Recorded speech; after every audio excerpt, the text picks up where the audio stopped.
I'm gonna watch all of MrBeast's videos at the same time. I've opened up what is apparently over 700 videos because I've been looking for positive energy to surround myself with, and I'm a firm believer we internalize subconsciously everything we see and hear. So my main goal here is to physically see all of his videos and absorb as much of that positive energy as possible before I die, which could be as early as today if this gives me a heart attack. The biggest thing here is that I'm obsessed with MrBeast's capacity for giving, and as a YouTube person, I'd love to be able to give my mom $100,000 or random people $10,000 for an iTunes gift card. And if MrBeast is doing this kind of stuff merely by pointing the YouTube algorithm in on itself, then MrBeast must have a kind of positivity and universal synchronicity that he's curated for us, and I'll be able to absorb and move forward on my own unique creator journey toward those goals, once again if I don't immediately die. Also, my eyes are really good. I don't even need glasses. Most of the videos are less than 20 minutes, so I plan on getting this done in about an hour. Just as long as the light from MrBeast's videos enters my periphery, I think I'll get everything I need. Of course, you know MrBeast has several videos where he counts or repeats things for more than 10 hours, and so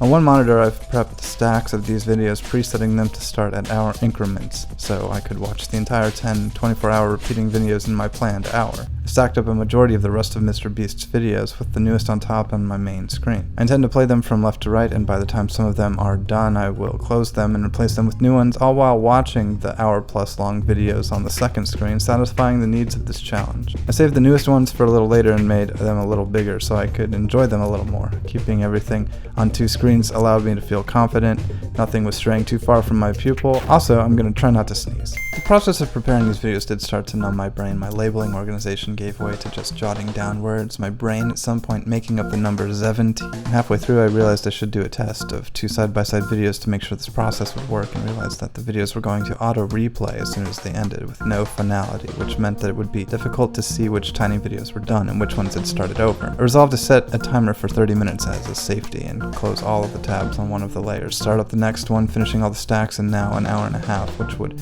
afford me some overlap in the 10+ hour videos, which would be easier to watch in hour-long increments rather than breaking them up further. With my timer set, a big water poured, and my eyes and ears prepped, I sat down at 9 o'clock to enjoy this beast feast, hoping I had planned appropriately, and I had not. I started all the 1-hour videos first and then let the biggest content consumption I've ever experienced begin. What happened next was the biggest cacophony of chaos and noise that ever poured over my internet connection. Beast noise is all I could describe it as. Beast counting, beast sleeping, looping dance till you're dead, challenges and giveaways, dropped tablets, explosions, Lamborghinis, and the sounds of dollar bills flitting about.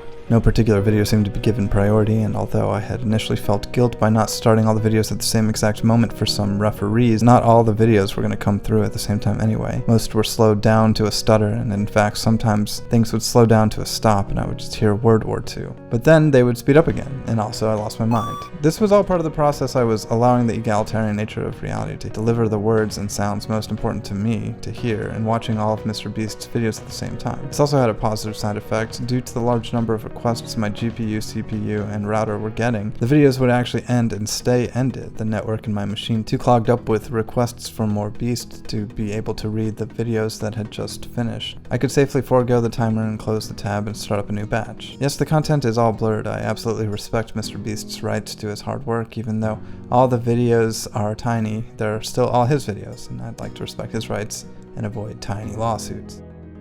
The process of building these screens out was very informative and delightful. It was also actually a lovely time capsule that took me back from 2012 to today. Seeing how he celebrated landmark subscriber counts, spent time highlighting the successes of others, remembering Serial, remembering Amazon.com, accepting the Call of Duty, and if you're being fair, MrBeast's creator journey isn't that different than mine. I just was always too busy working on my next video instead of properly formatting it for YouTube, following arbitrary rules like don't use music unless you wrote it yourself, or don't talk about YouTube or the people on it, or don't upload a video you haven't edited yourself, or don't talk about money, or don't make a thumbnail trying to get people to click on it. In fact, to avoid feeling guilty, I seemed to only make thumbnails that I felt comfortable weren't tricking anyone, and these were all rules that no one actually enforces or cares about. And then focusing on non-violent, non-harming, non-destructive behaviors was dangerously centering, and now I meditate upwards of an uncontrollable 5 hours a day, and I conduct myself with an appreciation for all living things, and for a long time I decided I would rather not make the wrong video to accidentally hurt anyone's feelings, even if that meant making no video at all.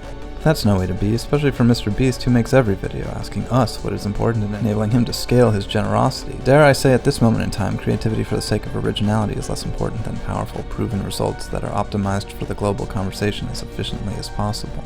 Now, I can't cut my creativity, it's part of who I am, but I will happily focus it on whatever is important to the people I share the internet with, especially if it involves generosity, which in this world matters so much more than ever.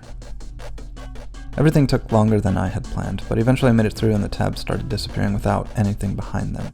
I stayed up till 1:30 in the morning, 2 hours longer than I originally had planned, just waiting for everything to play out until it felt done.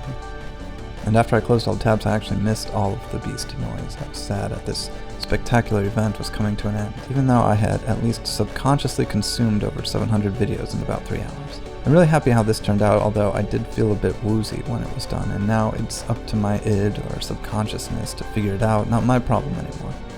I know I've got a lot of work to do developing my giving skills, and you don't have to subscribe for this, I just wanted to do it, and I figured I would share it, because the most valuable thing I have at this moment is my time, and at least I can give that to you.